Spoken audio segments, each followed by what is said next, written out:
power Kasiebo yamamu nyina adwo na ensem na yensa aka ene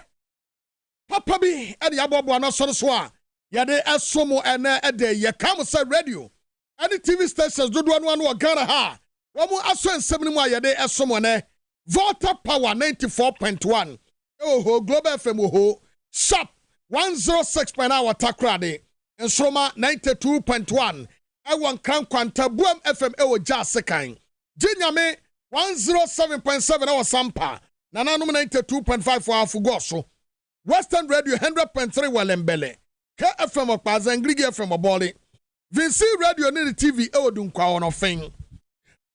Loud Silence TV Ekutemubi ya adisi enu ehwebi ede afaso when Pansampawin FM ewo Pusiga High Radio ewo bitim womu nyina ekura nsem mu a yede emamo okọ amanone a radioxmonline.com ekutam Apple 68 ewo Virginia Daisy Radio ewo Italy Adamfopa Radio Paris G-Live Radio ewo UK OPD Radio ewo UK myxyzonline.com eno so no wura han sama yede ba ni nyina no egu a obenya bia kan na watie bi nso ede afa ho ensama yede ba nei ye di makotre no bi ni ene oswafo a won na hwe adansie ho nsam so ne nnwuma nsam so wo Ghana ha eye owura kojo ponkroma wo de atodwa kire mu se NDC abraso Saglemi housing project na wonum ye no wo manwie eti afei wo ma biem wa wo ska pesa wo sponsor na wo ma ye wie no fa won krata abra ho nsam ha Tranya omampani akufo ado koto yese won fritama enkom pakadan no enye wa hweas ne ya ye test transmission no wa hweas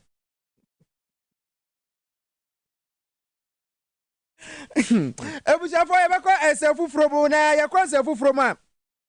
sesie ya tesa Galamsey no na akufo ado eja wo mo ejapade bukuru mo ma tworo mu se wo mo ba Galamsey de o metu apeska de agu wo machi wo chebi ene achimman mu eti sese Galamsey no wo mutu ama won asase ase ye wo droban bi wo ha gas enemu a ye de eye enyinama hoden sese ye se anhwa na Galamsey fo asese no ene dum so ne de ene ejese do jese afesese nungwa nananu matre nkonwa enra wo mkokoye ye kire ade fa wo hima murtian yo mayinu a wonya emfisia dunum bi si dunum bi nsia dunsia no de ho ba asem bebre so wonya 12 years no enra wo mkoye ye kire ewo Coconut Grove Hotel na ye be hede asie na sese akopem wo kota sa eye bill ya ba ya Nana Akufo-Addo ya de call the table so no asa born bongalad ba parliament efa be ma ne eye be ma beda na oba ne oba beda no yewra da pia mekwa de court na ene attorney general akasa de afa ho a ensem bi entwaye MPA ade atodwa se wura ningo a enuoma bi ekoso omododo ban bi a petro enemu no ensuo abawuram intoma sase etwe emunsem ye de bebrem Dr. Kofi Amokode regional health director Edema Ghana Health Service abono mantemu Dr. Amokode say a nurse for bebre na Afri Ghana hako UK and Canada eti a nurse for ho akwatwe abono mantemu eti say aban supposed to be edebechem me mfa to wanim say funuka ya obi awu a wodam omo ekwakosie no ka na kwanya nkwansia manipa nan aprepra ye bewura makodi nkomo efunu asan wu biom efunu na wu mprenu ebusuafo na sansem ni ma ye gina eye baabi ani wonu ma wo ye adwuma wo mo twere se wonu mo hia mo abi mo aban a ye bekọ ho nwumre langa sefo atututuo amanipa ba ko ahwe ne nkwa ewo obeman ye bekọ kodi nkomo de afa ene oye kire bi ma ne ho me so kokotie wo malam sa ye se malam bola road ho no amafo eto wonu ma kwan atete apasa se kontebe na oba ya aban ma meye wo mo kyeremu se aban meye afiwe wonu mo to abana wa so ye be ma no bra wo be campaign ensem no do so ya bobo na so kama ene ye de so mo aboafo bi adaro ma no wa so ma Kasiebo yi ye de brem woni Spanish ginkgo capsules ema wonu mo manyini a wo mo rede no arenchem kakra na wo pese ye tro so ureta afiase makope bi na nonom ebeboa wo pa eboa wo ema mo amona asetatai eyeye ti konekope bi Spanish Gallus Miss Chane capsules no so ebi wo dwa so konekope bi Kel 360 toothpaste no so wo dwa so ye de twe esen extra mineral water super papa badwa so no Medimosis Clinic 31 years ni yesan yare ahodo Braya so ye wa denta Ruta products no we dwa so malaria and typhoid fever na etu ase. Let's talk educational consultant so e ka ho bie. Power specialist about hospital hepatitis B specialist and no ko na yensa yare fatty liver. And right is Solar Natural Clinic ese bra. Prostate ne oba untumi wo ebeboa 3P garlic mixture ebeboa ma moja anane BP ebeko. Let's George Health Shop at Tema Community 5. Ono so oton ebibidro bi ape bia oduru ha obetumi enya bi edu eba clinic enso e kan ho bi na de Kasiebo ye de esomo akekai a yatena se ene nwumra ye ba besomo e wo Power FM ni TV XYZ so eye me piesie okra boys prefect chief tankers honorable with that constituency minimum ya beba okumangra di wan fo heneba boama benie ensam no kire mu ne ye de eto so yi na mobaka ya nansan e ba beto dwa sai nungwa nananu matran konwa ohempopro ya wono ena woye overlord of Gadangbe state Bobu Ulomo akwakware akodaketo a wanya emfie ye dumienu 12 years bi muso se dumiensa ema nananum ye no wo etwe nkomo ema mu de tudwa se oh akoda no wanya emfie ye dumienu no wo mfie du nsia na empo no sa wohwehwe mu pa no a Bobu Ulomo nyese bi akwakware no se ne yire na mom Bobu no ye bosom no a wonu Ulomo no eda no enkrafo nyina bosom kese no a wo mo edan no ena wayi akoda no se ne hema obenu no na duane obeye we bibia fa bosom no akoda no ena wo ba beye ma nananom ani atumi ate na esanse Ulomo no ena ejina ho se bosom pani edema Bobu no ntino ono na wo se ojina ho na wayi amamra ni amane bi esefata na ye kan se eye Bobu ne yire inni eti akwakwa ete se spiritual marriage mpo ya enye fiscal one asabi ba ebeto odwa no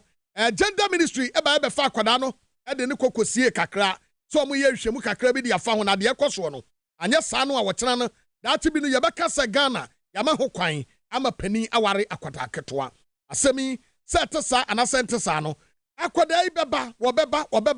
obeba besi ne onya ema yenti enra ana nananom ebo anan ekoye kokopie mu Coconut Grove Hotel ya wo mu esusu se ho ena omo de akwada no kose ye no wo mu ebo anan ekokopie ho se akwada no ayo hima kase adema Gadangbe state no na se omampre amenu mapanim hyehyɛ ne amamra ne amane no antumi ankoso ahwe yi a na atoyire nkyam kase ababeto nkraman na atoyire nkyam so to nkraman a yɛyɛ yɛtimu no nyina no yɛtilo asɛm no ɛbɛfa yɛ ho enti ɛwɔsom tumi ne hyehyɛ padigu na komtie no a nipa bɛsɛ wɔ ha ɛna kɔyɛ kokobɔ da mu ɛwɔ hɔ a na wɔ mo ɛkɔ de na ebetumi akɔso na ɛno ɛna ɛnɛ dai aba beto dwa sɛ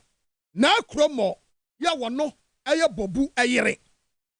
yɛbɛgya no kwan ama na kofie akɔka na busuafoɔ ho ɛne ama amamra ne amane ya wɔ hɔ no wɔ mo akɔyɛ ama na yɛ ahomka asɛm wei mpanimfoɔ mo ba anan ɛkɔ hɔ ne bi dodoɔ no ano ɛkasaayɛ na mmom yɛnkɔ ne yɛnkɔnkɔtie gyase ni ayi anakonte ne yɛne no nkɔnkɔ atwe nkɔmmɔ ne nsɛm a wɔde to dwa no yɛnkɔnkɔtie bi ɛnora anwummere ana ɛnora nadwo yɛkɔ so no ne yɛkɔtie no.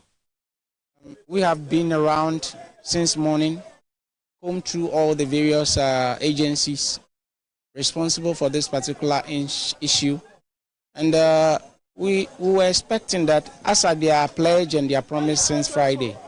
that they were going to release the lady for us, our Queen Mother for us. Nothing seems to be coming out. What is going on? I pray that the president will step out and say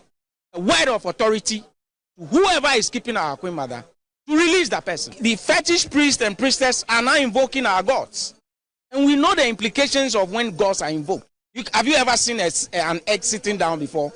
Now they place an egg and the egg is sitting down. Then that means something else is going to happen next. If they start undressing themselves, stripping themselves naked to invoke curses on this thing, it will turn into another thing. Who are you to defend this issue spiritually? It's something that is serious. We need to look at it again. Let the Queen Mother be released now and nothing else. Gender minister for Fra Yapa Hua and Ayapanwa Yenyan no entumu Dakua Newman. Now one also de atuja ene wabran central for nsia mu bi ekoso na wo ne central for twetwe nkomo no wo kyerɛkyerɛ mu de omo ye de afa we ho So the Social Welfare Department, under the Ministry of Gender, is taking the child through counseling. The required medical assessments have also been undertaken. The counselors and caregivers have had conversations with the child and relatives about her education, her health, and her future prospects. So we would like you all to know that the medical assessment on the child, it indicates that she's not pregnant and she has no immediate health concerns. Now Okroma's date of birth, from records at her creche and her primary schools she attended, indicates that she's 15 years old and she was born on the 18th of July, 2008. The child will continue to pursue her education, and the Attorney General has issued an interim report, which is dated 18th April 2024, and has advised that in the best interest of the child and in accordance with Section 2 and 5 of the Children's Act, the child should be released to her parents pending their complete review of the docket. Thus, the child will be reunited with her family today, 18th April 2024, after the parents have signed a bond. This is the update we have for you now concerning now Okoma. Way I honorable Dakua Newman, Nasabo dia to Jano say parents no ebe sign bond na ye de akwada no e de akwa komonsa ene e dey. Na bond kro no a omba be sign de ye nim adekode eti ye bebom abawura mu a na ye no mo akwa twe komo. Ye bo ahomode se yasabeka numola ntema ulomo. Eye bobu ulomo ne first son according to traditions no na ye ne no atwetwe nkomo e de afa ho. Ye nsa nyanka no ye saka no a ye ne no ebedi nkomo e de afa de ye koso. Say parents ne be sign bond no. Bond there say won ye bone an sign bond. Anti say no mo sign bond say bia ye mfa no nko ahimfie obiom. Asebo. Ya to Kasiebo no so e de amamo na ye ko eye aban mu. Na Minister for Works and Housing Kojo Oponkromo na hwe adansie na afa enwuma ho nsensem eso wo Ghana ha sei. Wono na nanse ya wono mepa no wo kire mo say Sagleme housing unit na e wo Sagleme. E wo eye do wanya echi wo na ukoso gakopa akwan no ekwan no ho osa no. NDC for aban no na esi sa dan ne se na be ya atemamufo e benya ba bia atena na se dan no se beto se yep be hayo. Na fofia nto aba anto apa na wono mafiri aban mu. Na Nana Akufo-Addo baye watwi na ni saa akaboso me nwotwe ama Nana Akufo-Addo afiri aban mu. Kojo Oponkromo kire mu se wono ma bie kwan se we are private investor na se opese oba na sa 1506 units no opese oboa na odu sika be hyem na ewi a wono ma bie mu se fa won krata abra na fa o propose abra na yenhwe se na besi akọ yegotie se na Kojo Oponkromo won nsentro kasa no o kire mu e kire se odo ye ba beto aba ka ba yese boso me nwotwe nanso still won be bie tender no amanfo investors mbra na wo mu enwie dan na ansa na wono ma fira ba mu. Ask you to execute this task with the highest level of patriotism and professionalism. So I want to ask you to bring to this task your highest level of patriotism and professionalism as it is deserved or required. Let the desire to do our best for our republic show as you go through this process. My final point to you is that Ghanaians want the phenomenon of uncompleted or abandoned mass housing projects to come to an end. To date, some of the projects from the Kufuor era are still uncompleted and hanging. This one is still yet to be completed. And it adds to the narrative that we don't finish projects when we start. We have a housing deficit of 1.8 million that we are trying to reduce as the years go by. Already there are about 40,000 units a year that we deliver as a country. It's not enough to close the gap. So if all of these projects keep hanging out there, it will even deter future projects from being embarked upon. And that's why it's important that we take advantage of this opportunity to reverse this trend. And so I charge you to go through this process with all the professionalism, patriotism, and transparency. Weye Kojo Oponkromo wano ene Minister for Works and Housing. Ena wade tu dwa wo kire mu se wono ma bie mu se investors emra na aban we de minim se womo yare o. 2017 aban we eba ye betena akonwa so na ena saglemi no obi disco munya nchi obi entu mu afei de akabo so me nwatwa mama free akonwa so no na mo bie mu say investors mbra yo asem we ba ye no eye minua ba ko a wo ye nseptroni na no otu da ko otu ni wo si wo won na ye convener de ma saglemi not for sale na che say e ma ye nton if say do maybe na buy per se wotonton e ma individuals na no otu da ko aba o man so no otu da ko akwa na otu da ko aha yada sesa yo na sesi yi kojo opon kroma kasa wo kire mu se akabosome nwotwe ma ya to aba na abosome nwotwe no na wo kire mu se wo ma bie mu se investors mra na wo mra mawie saglemi housing unit no 1506 unit no na se na be ya Ghana for ebenya ba bia ada wo se ma ye nton saglemi no na se we den ka asempopo wana yo na a tipo ne the people na ni akonya mo dia mai na me mon na owura opon kroma kase afedi ye bi mu se private invest let me aba na woni nyina aboa ye saglemi ya asemo e bi se say let me after private investors that adentina emrestant clinic ye jai saglemi ama asay ama asay ama efo because time no one ba be ya sabra owura mahama na pampo ifisoro and you know him say that 200 million US dollars near for the year so you reach 5,000 affordable housing what do you think 1,500 say owura pasia na kufa believe no say o mama say adansi so e be catch say owura calling down da mahama bresto on and not o ya adansi wafo any inclusive and the game need to say for the me say you know that you know you need to want more you make for the getting the thing will be it will be no eba ni say na say you finish die court proceeding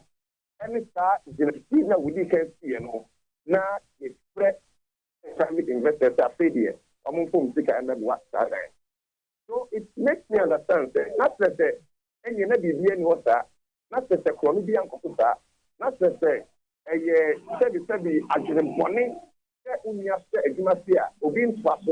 because if you are a dean of the Mahama, the same to them because in Chelsea, I pay me and what here, see a quality for private investors. And my make us some way, but my name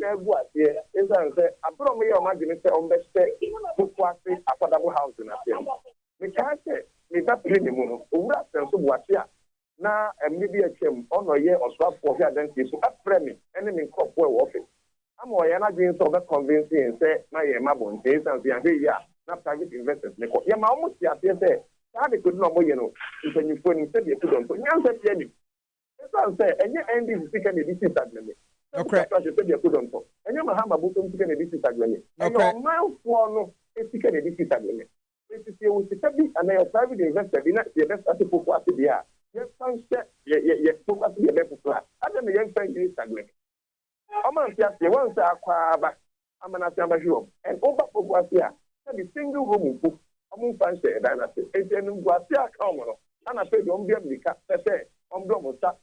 Saglemi, Miakokate, or my Europe. Maybe an American say, in as much as a group here. For the first time, Patami, Yenya or Slap for her dance is what I said to me in the Najin Yedima. I want to say, what here, say, I mean, I'll give him the benefit of the doubt. But me who say this is another time where yes, I'm competent.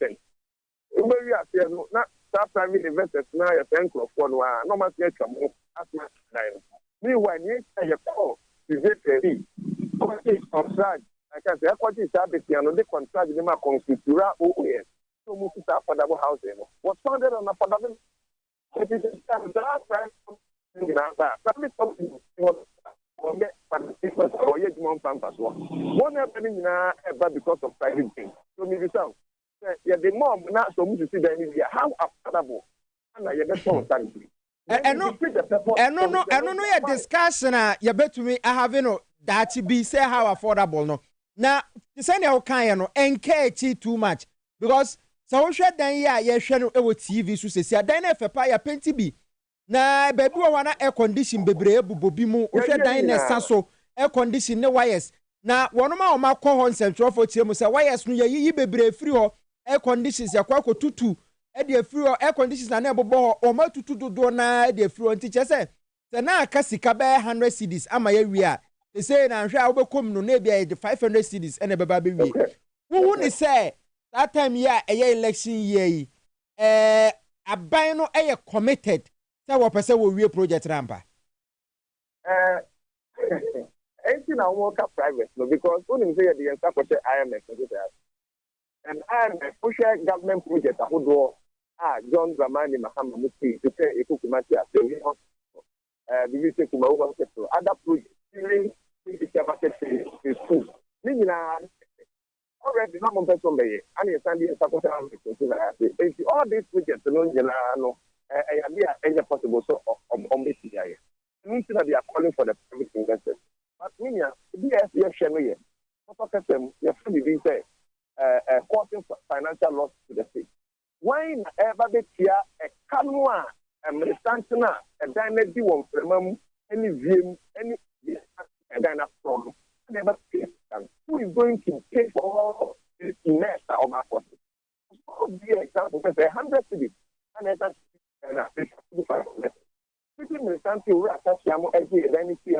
everything and a whole lot of things I don't know. Then how can I call it 16 in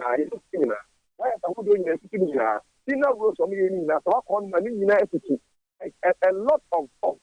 teaching where the meaning now say I cannot. I Ghana for this is an I cannot. So it's just not enough to call for private entities say they should come and support needs agreement. The idea is somebody must be responsible because I want to catch them and say, oh, we are for a Sauda and then in town for be after consequence and across the council. I'm a man actually scanning. And then I hear a answer. What the next one for 7 years after the what about you? I would die then one for 7 years after the I cannot also the end of the year. How can I say me anything? And also, investors are more than they don't win and you don't know percentage no more and when to know that. And also, as I'm Sabapa, and I will be say, but me Jawa Mawakono, Sans come away a fain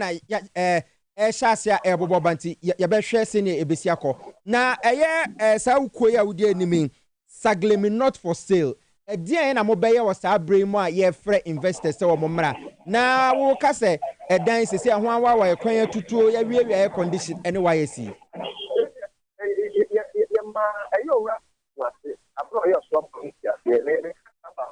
Private investors in defense.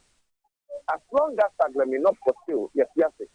you will resist any attempt to buying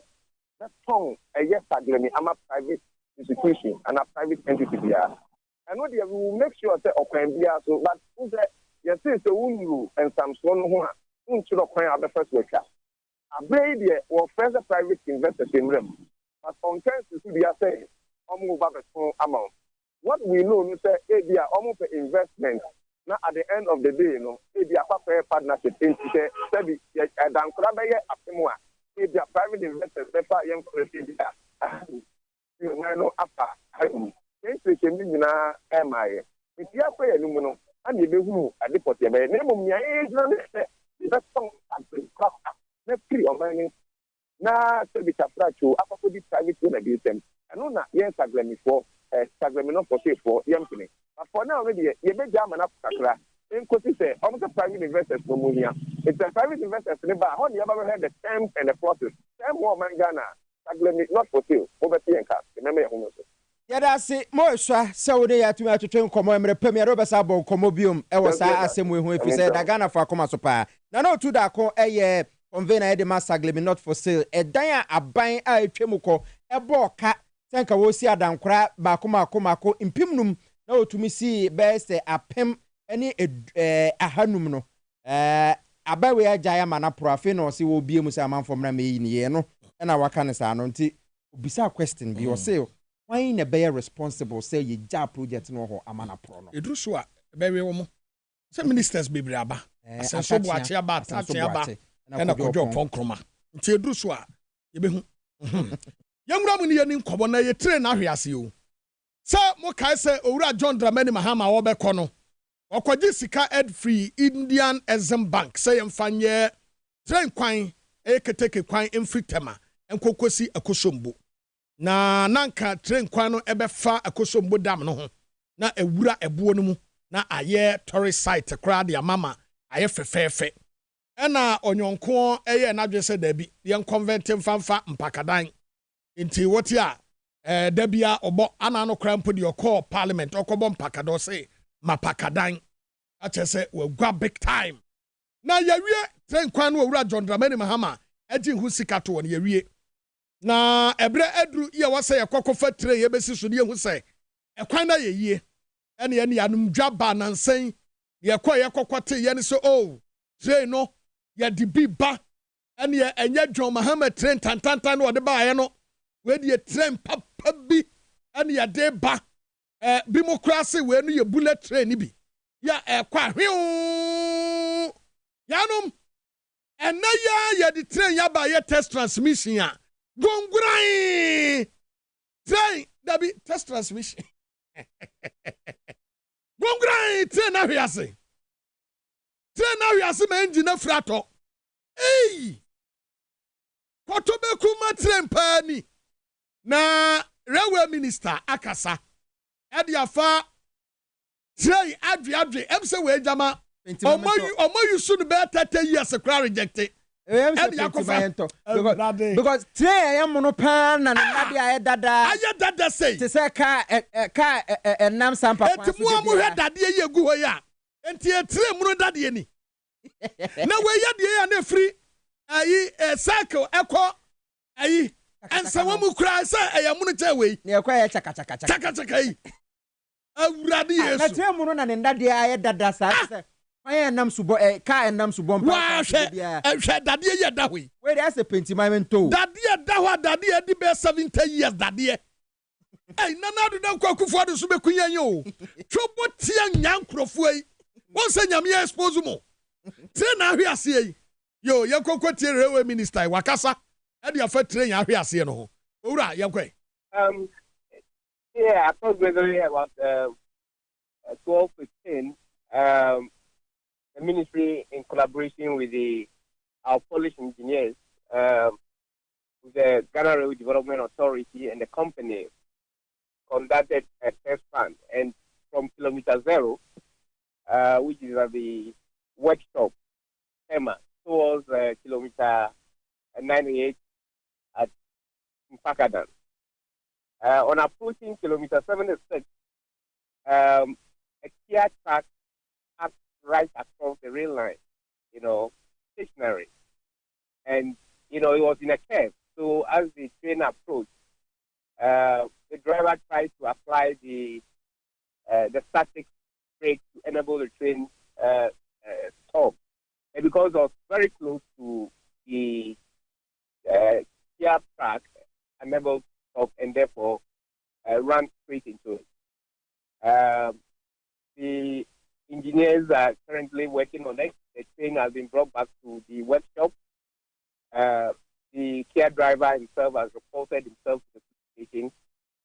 But the conduct of the driver as of now cannot be well explained. And the good one is that all the passengers and the inspectors on board the train, of course, none of them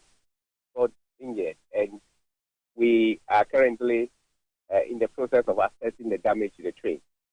Technically, I would say the train is still in very good form. Nothing in terms of electrical or the engine has been disturbed, except the front that got slightly damaged. The Polish engineers who were assembling the train are in charge. Expected to be handed over to government, but government had not yet taken complete ownership of the train. So we are hoping that the insurance company will work on it as quickly as possible for us to put this train back. Ghana for Kufuor na agina ni so no. Wakoto train fun wode bebu yan nyame agu nanim ase. Na mpa ya ini ya mebo ene se mani pa bi empra. Etini pa bia ya record casualty bia nemom oh yes. Say train no anim na pemeye. Say almost say be 12:10 ewie yeah train kono yesi edru curve bi so na car bi nso apake wo train kwan no so na ojojo no ho na esi train bo break amo na epanyan train anim nyina amo na ndade na to abegu no wey enyame na mekon railways ministry no na this statement but amobua omo say eboka mu omo say na car bi apake across train kwan no eti train no twi break entwi twi break entwi to bram bagam train nyina hesi e train nye nade na guo no nyina dada na kasenti wo he nade ya na nadu nyame ya expose wo enti sanye nyame na guo anim ase ene ya anka wo de dada we be dada so wato train no e capture obi send me message we say Poland for nye train wo mo assemble eti we no hwe a wo say e pentimamento oh we ya him ho Apostle Safo so the paint be him ho eti we ya him ho keke eti we Poland for him ho ya dada we wo mo twia manasai ene ya service ne ya him ho amawu say ya mono oso mo ye 1 year ni why dade we ye 1 year dade oso 1 year ni na de no be na matechemu ana because dade ni ya de na matechemu ye ti enye nyame na gu na nadu anim ase enti akodi we be dada ye won ba unim ade a eya de ya nso ne se sa train we amawu say entumi makra eti we ya compact dan na se emfa so obi fro akosomo ana se dwapon a ebeba be si wotema because train we yes train we no enye chakachaka ne bi eti akwa eti say yes standard gauge o se den eti we no ida say we ni kwan no so akakra eche dada no ana we kwan no so kakra che dada no eti we entumi fa tema de no so mefa sakomo no mefa jowulu nkran eti sa ofru we akosomo ana dwapon a woduru tema wo besi fom wa be fro na ba be fro chakachaka no dada no passenger train ne chakachaka chuku chaka no na president Mahama to train no hu bia na eti amawu se okwa kofa train na watakrade no de aba wa yare papa ha amawu I swear God wodi ye train na watema no ho agro ayi takrade ne ho agro na wutie nipa ne se ayi okokodo krom kodo krom kodo krom media odi me yene na gu ho TM se okwa kofa baako e de aba ha se na be ya no so baba be fa tema kwa no so nti wei ekwa akosomo ni dwapon a obeduru tema president Mahama mo mpa de wa magana nkama ye mobo aba we pass president Mahama magana nkama masem mobo ye nti sese no mo ho tire mu a ne makọ Mahama ho beje yenye ene amuma ni medi president ne kakra na aka no enso soe no mfa ye nkwe eti piesie da akufo ado no eti nana etire no ahwease nti enya yie de no ho agye enya yie de no ho agye nti tatre no nya akosomofo ne dwaponfo a wotenkran wunya mono ibi mforo eno de eno na ye senti omede president na president Mahama de no papa bi o oh the last time yi no ha wo hwe tre no a Wi-Fi wom flag no papa bi say na takrado kodo krum kwan na faso no amawu so fa bankran pase krafo eni pache takradefo eti krafo na betra sa table enya ye be krum a nana ye to Kasiebo no so de amamo nana otwa som osan nyampon a wotoso ensia wono na yebo chema de Magensa Energy na wode to dwa chemu se Galamsey na doso okroma dodo Galamsey na doso nyamianim no kra ni bronsamatiko sa wonnam kumase kwan supa na ohwebrim ana sa uduru sewam sanso na etwemo ho na densu the way na amafo sia tu Galamsey mansuo na dane te sen katenkwan an toso anim na awre ho papa na Galamsey amafo tu amasesia no Ghana ye gasa enama asase a yede epawa nyinam kanea na yenya kanea wo yefie no wose Galamsey fo na tua na otu akoto pipe na wo yi hu na wo tuko na wo yi pipe no nti obekọ no pipe no sensen ho ene dakro nyankopɔ amfa fie na obi de pika se bom ekaw ene nipa ebehye ene ne ebeto amanfo wo eyesa ensase na asene nyasam ketwa eti na otwa suom osan nyampon a otoso nsia o yebo che mama Magensa Energy kirem se gas a wo ma le no foforo wa Asantema ntemu no amanfo ahyase tu Galamsey akwa akoto gas pipeline no a che se nkane ahodo a se ne wo mba be pawa nkane no eyade a anhwe a na akwakọ ha ne pa anya asem ketwa na wo kire mo sesi ano se ne wo si tu amana no ayade a ehu pa anya asem ketwa che se nipa na wo tuo no wono mo nkwa esi eyi so denge a che se wo mbetumi ewu na timamufo wo mo wo sa communities na gas pipeline na ma ma asase no so no se bibi de gra wono mo so aso ba ye pa eti wei ohwe agency de gina eye Ghana fo independent power producer yi bia wono mo ena no anyina mo nkanea e de ma Ghana fo ibi nti wo kire mo se wo hwa tene wono ma tu sa pipeline na eboa na e de eye gas ebre yewra jo mahama Mary plant ya wo mde akokumasi gas pipeline no ena namu a e de power eba eti wo kire mo se ne o ma sa se tu Galamsey ne de ade a K1 thermal power plant K1 TPP no oboboa ya Mary plant na kumasefo yewra jo mahama Mary plant rokoto ena na kufa do ka se wo wie sika no eno a na no matwa mo ho de aba santimentema wo mo se K1 TTP Mary plant na eno ena wo kire mo se ade akwakoye ne edin te se aban etumi bam na enema etumi ekonka ifri se wo ma construct 12,000 steel pipes a wo mo import free US a che se etwe gas e de aba ahoma so e wo adwuso mpotem ho na atumi abo na Jensen energy for na ye na sisi yi ohene ba Galamsey for iti da kro be hwe no obi de pickers ekein good ni na egu adi ho so ba tan wo fia na kona akwada agya ne na egu ha yemisa se ana hwan na aye we hai oba tan ho mumisa no ne ba no na aye no nkopra nti we nkobisa na kufa yemisa na na do no ane garden mu kra tu Galamsey na de Jensen energy pipe yaba pa no tena nko na de Galamsey no hwan na etu enya PP4 na etu Professor Frimpong Boateng document awo ye baaye o mampani akufo do garden mu ankasa e wo tebi ye tu Galamsey tu ne danse nyina wa bra wo kɔ ha hu because ye tu a wagye ne say what enya Professor Frimpong Boateng ena hu nana mobo ye kɔ reclaim land na ka besi ne ye tu Galamsey bu nana do dan no wo hu nso anka hwe na Jensen energy nana nidin the same mamembo di e friend nana otwa suom osan nyampon nana kokatre nana do e ma won haya soboa munim ni pakura watu Galamsey okroma munim ni pakura wono e na ama permit say yen the president of the Republic of Ghana what did Professor Frimpong Boateng report at the table so for 2 years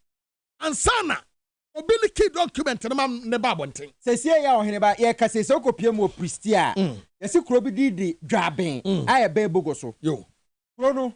nsuo na atwa kuro no ho ahia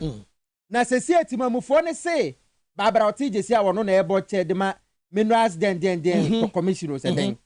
yesi wono na akwakofa boys aba na excavator me se ohene ba uhu video na awra be ho se ye ni eti se baby a wuti na baby a camera esi nsuo a etwa amanfo esebinom wo matu Galamsey amasese nsuo to na yira fakuro no yo wo de ana meka no se soja fo ba wo bo se obiti excavator no so na wa ye call na soja fo panyin na age mpacho boss person no kasa se wom kasa bia yes sir we are soja fo matene ton ana meka tro mo se ohene na asem ya wo ye ntoto akeke ka tire na na do so on kan kire the boys ne say wo munya Galamsey ni tuo anya sa pipe no be pai on kan kire wo mu pipe ne pai so eja betom we ya wo be ha ya so bo be dwa ya som kekei obi asoma kwaka tire na na do e wunim se Galamsey no munim ba bi efri ma me fa Galamsey de ba akokura san fanto asokura nka ho a na opani a ye frɛ no owura kwasi Jonah ye wo bia enim no wode ababa to dwa se eye ne wanwa aye ne wanwa kura ye frɛ no Sam Jonah Sam Jonah eche se ade ba ko aye ne wanwa e wo man Ghana mu ene se ebre bi atwa mu na nka media houses obate se da bia no wo mu ka Galamsey ho asem nanso ene no wotim to radio stations TV stations a obi agya Galamsey ho asem ka ene yensuo saya ene sei yentie opani asem a wode atudwa no. Whether you are exhausted and indeed frustrated by the shameful lack of decisive action from the authorities to your interventions, all I know is that your association's pen, which is your weapon, has gone eerily silent on this all-important matter. I would have liked to see more concerted and sustained action from you. Sadly, that has not been the case. Galamsey doesn't make the headlines anymore, and yet the country is experiencing the ravages of this terrible phenomenon every day. The alarming increase in kidney and liver diseases, the increase in children born with deformities, and the alarming infant mortality rates in the areas affected by Galamsey activities appear not to merit your sustained concern. What a shame. What a pity. As journalists, the times we live in beckon you to remember your purpose, your power, your responsibility. Now, and what you know, and what I to say, the man central for and central for to me come boss so as wabra wonsuru no. And say, o man Ghana mu say central adwuma no, emu aye hu. Etu ono ankasa tie kire na wo hwede yakoso accountability papa bi ene a obi aka bibi aso osura utumi hu say there be o man no edrudichi and also okase. All of us have to be concerned about some disturbing developments in our national discourse, part of which has been referred to by the president of the association. The perceived weaponization of state agencies against opponents, the creeping assault on the freedom of the press, the perceived lack of trust in the dispensation of justice, and the pathetic lack of accountability in the protection of the public purse. This is a time, ladies and gentlemen, for patriots to find their voices. This is a time to be fearless and courageous. We cannot, must not compromise on our defense of the national interest. As we approach the forthcoming elections, let your pens and your voices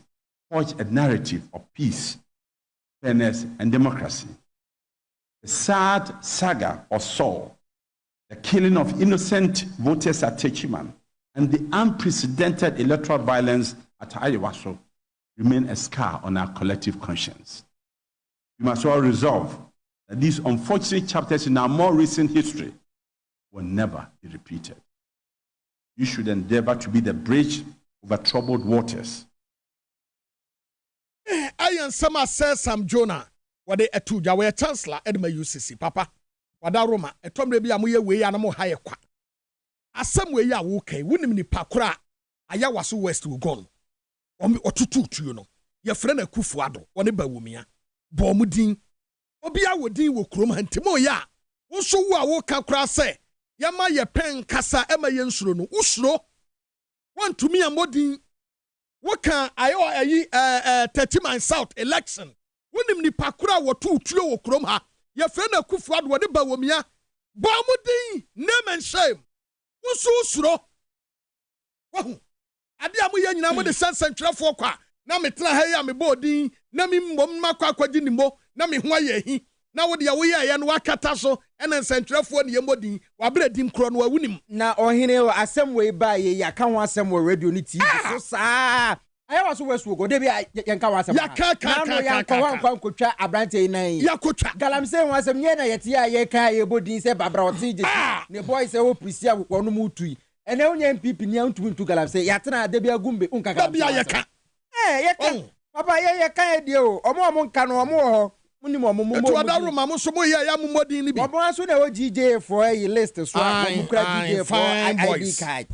omo na ka GJ omo ya professional works professional journalist for omo ka ho asem ma yenti we ti o na fe yanhwe obetu de wadwe kira ba live on Power 979 FM or Facebook la TVXYZ Ghana and also Facebook we share na odo adventure aba ye kokote na no na Kufuado ono krata bia ba ya na chese ye se bema woni bema beda se le ohini ba hohira mi so ohini ba kunturo na mi gina wetie ne surudu hey ma bi so ho se ne da ho da ya na me so na me ndokoro wo oba ne wode won sa hyehye wo ho ni nyina enya de a eye Ghana ya mamrenti wode ko ma hyebadwa fie se ye mbra se sa nkrofo no beye sa nema no na ma hyebadwa fo gi tu mu no ebi mu de na wo mo mpese on beji atu so na wo mu suro fere se Ghana fo ebehu se aha mo ye bia na mo mbra hyebadwa fo gi tu mu ye de krata ikoto na Kufuado table so a wo se one side ɛna ɔsan soma yɛ mom de ba mmarahyɛbadwa fie soma ɛyɛ ne twerɛfoɔ panyin na asante bɛdi atuo sɛ wɔte wɔn ma parliament sɛ ɔmu nim nom de ba bi ɔbɛhu efisɛ asɛm no wɔ court enti anam so ma ɛyɛ yɛwura dafia mɛkpɔ a wɔno ɛyɛ mmarahyɛbadwani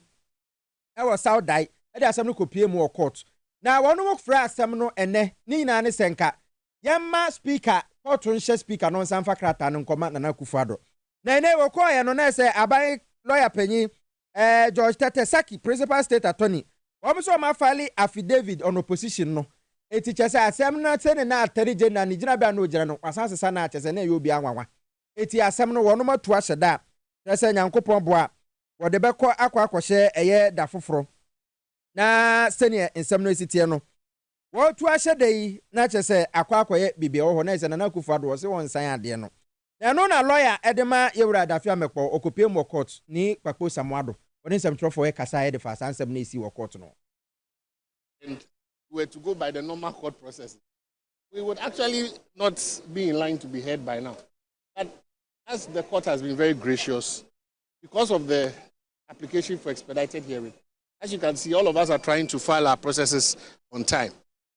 The only thing that was of a bit of a surprise today was the fact that the Attorney General, who had indicated at our last sitting that they were not going to file an affidavit in opposition, but were going to come and argue on points of law, have now filed a formal affidavit in opposition and their statement of case. So we would have to take a look at it. We looked at it in the court. We were served in the court. So we had a look at it, and we believe that there are a few points that we want to deal with. And so we would file a response to it, which the court has graciously given us. And so barring, I don't think that there will be any reason why on the 29th we cannot move. We've already moved the motion, so then the court will take the motion. The court may decide to give a ruling on that day, depending on where the fact that we had all filed our processes, or if the AG or anybody wants to make a supplementary point, they will make the point. But as it is now, ni Kpakpo Samuado lawyer ni de ma yewura dafia mekpo a wono ye Saudai mmarahyɛbadwani a ɔde asɛm no kɔ court sɛ yɛnsa fa krataa no nkɔ gay krataa no mfa nkɔma Nana Akufo-Addo na wɔnsan nti asɛm no wɔma tu ahyɛ da bosome ne da ɛtɔ so aduonu nkron 29 April nti okoduru a lawyer ne sɛ saa da no court ne pa obetuma abu asɛm no efisɛ wɔn nyinaa file wɔn krataa ɛsɛ wɔn file ne nyinaa ewie yɛfo se da mu oduro fama Med Moses so asom Kasiebo yɛde ɛbrɛw wadaroma Med Moses ɛde mfirisia aduasa baako 31 years ana wɔde apractice ɛyɛ bibiduro ɛwɔ Ghana ha na obi a wonim no bia no wonim pa sɛ Med Moses sɛ ba bibiduro ɛkwan so a wonim de na wonim ne yɛwɔyɛ eti sɛ bia o prostate wanya problem hypertension diabetes sciatica typhoid malaria stroke ɛne yadeɛ bia no ode ba ɔbɛsa wo yadeɛ Med Moses kroi ɛsa akwa akɔfa aduro bi aba yɛ friend Med Moses garlic capsules ɛde aba ɛboa nipadua no papaapa baby a tondro bia no bowura na kasa opɛ Med Moses ne garlic capsules no yɛsɛ wonom a enuoma pa yɛde ahyɛmu no wonya silon cinnamon ahoɔden ɛwɔ mu no a wadaroma wonya binum a wobɛhu sɛ nipadua no wanu meduro papaapa Med Moses adenta barrier wɔde police station no na di nhwɛ no mu Accra AESFo ɛdan ne mu Ghana Highway Authority yard ne mu ha ministries ɛna wobɛhu no agye kwadwo obe school for the deaf ɛna Kumase so ɛyɛ ahenema kokɔben Med Moses number ɛyɛ 0244 068 447 0244 068 447 wuntini no entini papa ne na hoɔden deɛ ɛne yɛ ɛnoa ne sɛ wobɛnya SMB test ɛnɛ makɔgye bi misisi ya meya ɛna mekɔ Dr. Du hɔ ɔsɛn mo nya ne massage muwie a muntwa no SMB test nkɔtoa nan nam sin de mintini ebenya hoɔden atɛ entini no ɛma no ɛne mɛma no ɛnam pa dompenim yɛde ntini ɛne power no enti wuntini no ɛyɛ SMB test numbi na nye wuntini mu adwuma na wobɛhu sɛ jiw ɛma ne mɛma nyinaa anom anya atenka feelings wobɛtumi afrɛ Dr. Edu ɛwɔ number we so wopɛ duro no bi no wanya bia no afrɛ no wogye bi nso a wobɛtumi afrɛ no wagye nkyerɛkyerɛ mu ne number is 0558 379545 0558 379545. Little George Health Shop. SMB Tessin bi wɔ no hɔ. 3P bi wɔ hɔ. Dominion bi wɔ hɔ. Mr. Q bi wɔ hɔ. Enuro no dɔso. Oni nyina bi ɛwɔ Little George Health Shop. Na mum kwa Mr. Original One. Papa no ubenya bi ɛwɔ Little George Health Shop. Wawa Tema Community 5. Was a PV or being run about any presby as a fonentemwa. A drubu hour should be at 10. Wouldn't you be, Miss Row? Fre Little George, Nebisano. Nebia no bio. As I say, Nura Yanano, or Ninyabi, or Little George Health Shop. Ghana for number be a will be an old friend one. Or so. Now what do you do? Be a money, I'm a dear bro. Tema Community 5. Was a PV or being run about any presby as a fonentem. The number is 0243 140213. 0243 140213. Mami Kanfo aya 3P garlic mixture. Garlic mixture. Ya aya 100% garlica. Yanam natural way so. Extracted plant juice no. Edia ye edro. Na minerals and vitamins, minerals and vitamin C. Ewo mu papa. Etu no ma ebua ni peduano e mani gyina so. Iti why cheko we fry Kasiebo kose general body pain stress ni nyina no 3P garlic mixture Piwak natural health and wadi adure ediaba. Number 0248 928 824 0248 928 824. Power specialist Heba Hospital. Mami Beatrice akohwedua ya no da no. Na Ghana fo enim no say hepatitis nkrabata ni nyina wo de ba ho a otu ase emani free ho. Ya waje ho abasobode bebre. Ena kompo efe na eba ehwa kese fabra. Obema nane wabra yemfa sekan empire. Ena fibroid nso no wo de kwa yese fibroid ni aduro. Ho na ka kire wo. Ni nyina na ye pay operation aye ntino ne ye ka kire wo say an aduro bi ne ho boa. Aduro ho ebe nane afiri ho ama ho tabo na oto ntia e wo fibroid ho. Prostate and sciatica no fatty liver no aye cheko fabra na omwa Kumase o feyi ase one Georgebro filling station and di hwe mu Accra branch no kwabenya pokwase ACP kwan so ye fro power bus stop and Atakra den so Anaji estate and owo Anaji primary school no obene pair ne number ni 0244 544422 0244 5444 22 yetwa ho aba yakwakwodi nkomo ye ba de aka no de beso.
bia no say abrantie bi afrim ya wo mo ekwakosie no akopɛ no krabe ɛwɔ kentampo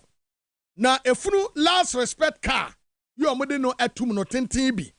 ɛna wa wodi anim na amanfo edi akira yama efunu fans saa ɛde no ɛkɔ asieye omo besu so eso na kai ekoi abrantie bi oti moto so no apagya moto ya no an woni efunu kai ko siaye na efunu kai doje sade be ya wonku abrantie ne nka ho kago ka bi esi ne ba bi awa gwa filling station ho na srodo gongran efunu na afrato yi afei womo tika mu bia prepra bia ne atia purchase womo pra nipa 9 de womo prepra mu den na ayaresabia wo ho e de atodwa se no kwasem womo pra no womo hoye asa this time ayeka sei womo ho ewoye eye pa bibia eye kama abranti efre no Muniru yaro ono gina ho yo hu ye ono ye di nkom ona yejin from yejin komo na yeti nti ye betwa ye ni ahwe no na yes ambulance yes na omo fafunu no bi omo fafunu a omo di ko towards Apaso from Nwase nti moto ni bi na cross funu car no na funu car no in an attempt to dodge moto ura no and our Chafa fuel station, air oil filling station, we call MC residence. So, into Bura Monana, or Lusu control, Tina Kabi, Aludua, Kago Kabi, Aludua, a Paki fuel station, Muna, Akuhiti, Sa, Kago Kanoechi, into Kohe, Funukano, and Nimisene, na. As a result of hit na wa hiti kana apaki ohonom na makano nyina moamo akokondem kra especially driver side no nti ama omuti kan mu kra bi no mu aprapra omodi omo eko hospital nti ohonom na omo beyi funu no eyi omo ka ho no e di omo ko hospital na ka fufro e be fa funu no wey aya branti e friend Muniru yaro ya wogina ho a wo hu de ekoso e na wone yen etwetwenko asemu nyankopon emwa wono mai yemfri Bunu East mantemu na ekopemu ewo Bunu mantemu na ede panyin kwankyerefo a wono ene da pomudin ahwe no ano Dr. Kofi Amokode na wono no kyerem se eye Ghana ha se no na nse beto dwa se economy no mu ye de no nurse fo bebre adwane ye wo mu Japan bi ko UK bi ko US bi ko Canada ne ekeke ka ho na oso Oba Bunu mantema nurse fo nkwa wono mo adwane eko a okoye adwuma oba bi foforo edroso pa wo mo boro 160 na o kirem se aban etumi posti bi no mba wo se ne be ya pomdi ayarhwe no ebetumi akonka efise oba sunwane obrekum domane na ekeka kan drobo ani wanchi ni nyina eyade a wono mo hia nurse fo wo ho a enya asem ke 20 o kirem se aban Oma onyam posti omo no won posti ebi mu na wono mo mra na wo mra mesha na yenti Dr. Kofi Amokode. The nurses are living in droves, as you said, but the doctors are living also, but not so much as the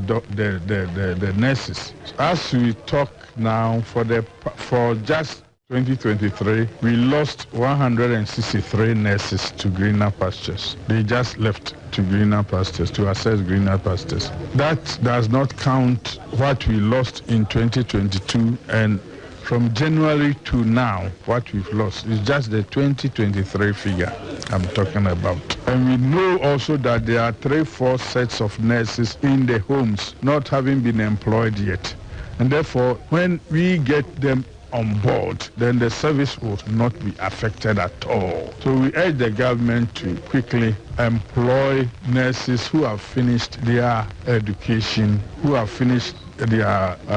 practical experiences, or have finished their what they call national service in some cases. Then the government should be proactive enough and then post them into the system. Dr. Kofi Amokode na otene kan wona epanyi kwankyerefo edema Ghana ayarehwe apomudin asoye no ewo Bunu mantemu na ese 2022 de wonyan kan ye 2023 nkwa nipa 163 2024 de nyambae ti aban na enro ebi mu ye demonstration post omo adaroma Sere mo dro fama Solak Natural Clinic wo boa yen we kidney ene ye liver yade ho wadaroma da bi ye ka so kidney ni liver no doctor se fabra na wo huhuru mu ma wo waduru ebe sanfru ma huhuru mu kama na dialysis na edo wato so no ubetumi ye free so no kwasem ene se eni atinye bra be so hwe na ho beto amodi adanse Solak Natural Clinic esa yade bebre ayare sabia diabetes stroke ene yade nkaye ka ho ni nyina wo de ba obesa yade o kokomlemle ha ya wo be Harvard Senior High School no friend was 0553 932631 0553 932631 ene paste aba na se toothpaste aba ye de twe yesema yesen ye fita kama yesemi siri wo bedwam abra ye mesrawo Kel 360 toothpaste ene na bebo pa abusuafo nyina we abusuan chemfa koto ekola de wo ho na wato bia kan na nkola de atwetwe omusi na afa bibia konkan yi enumunkan na afa ma osen efe boss no ho ban ema bibia konkan Samara company for omo de saso bae omo na de abante ye dure de twetwe esen kama pa pharmacy shop ana ye supermarket bia obewuram bia kai say toothpaste aba ai de twi esen Kel 360 toothpaste for 0246 864798 mami careful Ruta natural product amount Mr. no your friend Ruta Mr. no eno malaria fever esuro ne papa obia wo yare malaria fever bia no the whole gan obia no Ruta edro bia ne ho edro bia nka dem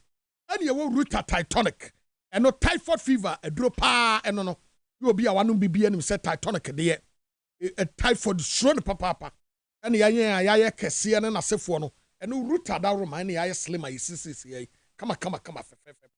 na ne srade ahuru ni paduan mu ema hotoba slim kama na msie enti wunya bia eboa pa ema nije eba obatumi ni Ruta edi nkomo 0244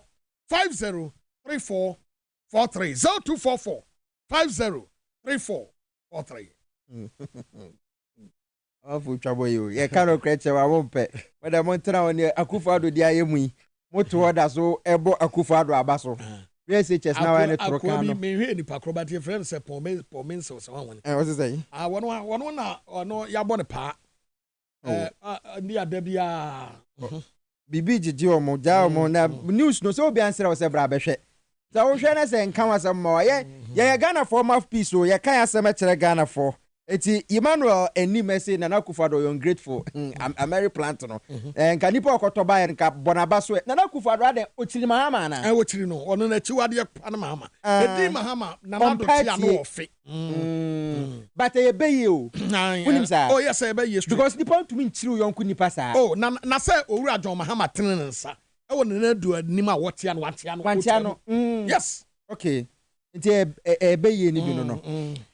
Ex natural mineral water we just kono kope bi na no mebabo pa won kran ne potema Malcolm shop bia ben obi Malcolm supermarket and they baby a won kran ha ukoye shop na so obeto nsu a ex natural mineral water kono kope bi ebabo pa ma bibia konkan FDA the stamp team so say obo ade ne pa e won nsuo ma nipa duane hia no ni nyina ebi wom opedodo atu a obetumi aba XYZ fiduem ha oba so hwanya mini pa Robert uduru ha obema obi ato for 059 6273546 059 6273546 wanimo ombeje so ni Clifford Monafi omama obi mami fantu anim nam sanka kire se wadaroma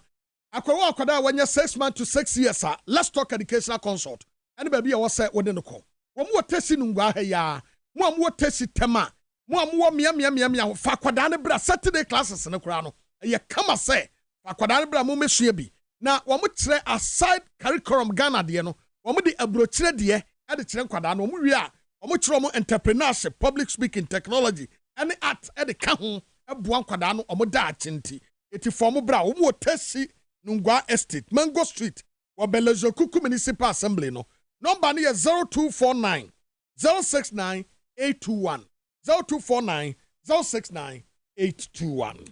Spanish ginkgo capsules no just so we penny urete fia sampa ye kaya yi nisika ya ekurani ya wase ikayira okobodue ne mesrew kopa Spanish ginkgo capsules ni bi uremfi asem biom na already no enye fe ati say wanyini nti already na atwetwe kakra wo pese etoso trontroma kopa Spanish ginkgo capsules FDA aja tum say eboa ma nipadua no esi no honam so wo ye panyi a mogya afurusani ye na ase tata rough ana sɛ udidi a and digest ye Spanish garlic mixture no bɛbɔ any capsules no ama bibia kan wakɔ hospital doctor say cholesterol was soro akɔpɛ bi ebetumi aboa pa menstrual disorders nso ɛbɛboa baby ɛtɔn bi biduro bia obenya Spanish ginkgo capsules bi wɔ hɔ enti kɔ ne kɔgye wo de frɛ Antec for 0266 11 4111 wɔnom ada Roma ɛna wɔnom ɛde ɛyɛ edroi ɛbɛbɔ yɛn ho ban bɛsɔ yɛ sinema yɛde ɛyɛ Kasiebo ebremo ɔban yɛ ma vim yɛda ase wo so wo hwɛ yɛn ɛwɔ akosomo na wo se yɛ bo adwuma Kobe's Gold enso wa se kropon old town Kobe's Gold yɛda ase bra Kobe tetembia wo fidie Eda TV XYZ tetia wa se kropon fo nyina oni mo MP Nicholas Amankwa wa hwere unua ba ya mabushafo ni nyina yakɔ yɛde Kasiebo de sia ama poma checheku yɛdu bia PSA ene na pamfo elamo ene chechire Kasiebo yi ema ohene ba bo amasone so ede bre ye editors eye Francis Kwabena Wuku ena afi eye Same odum nyina eta ye chi na de Kasiebo yi ba ukɔ MCR Ralph ewo hɔ one ne mrante Alex ni Peter mo omo bo adwuma na afi Elvis ena afi Francis wo nyina ewo camera ne chi a wonom etumi ebo ye chi dɔma de Kasiebo no edi ebre mo mom wo fie nso amutie ye yadamase mu ni hɔ ye ni hɔ enwumre no nwɔtwe ohene ba betena se odi ena Thursday odi gumbe show no ebebre mo gumbe ni de eba na gya tuato se to wode ane sɛ obema fidie no adaha me ofa tombudu wɔse ofili Kasiebo yi pa tombudu former MC ofansi ayiribi ya chia opa midin edi PSA okra Vice Prefect Chief Tankers Honorable with our constituency many me brother okumangra di wanf oheneba boama beniena enenso no ye bete rafa na me chesen minim se enami nche 2000 na me nche 1000 enti star enami nche 2000 wow enami nche 2000 enti star 274 hash no na wa select number 1 power SYZ me pato shasie twato ho na eduru so a wawuram star 274 hash na wa select number 1 power SYZ mensaka na wawuram yekwaba seni memo kaka na mso mentwam de yekwaba na yaba be chenti so seni memo na mso metwa bi e wo sabe kan sia mate bedase yakramo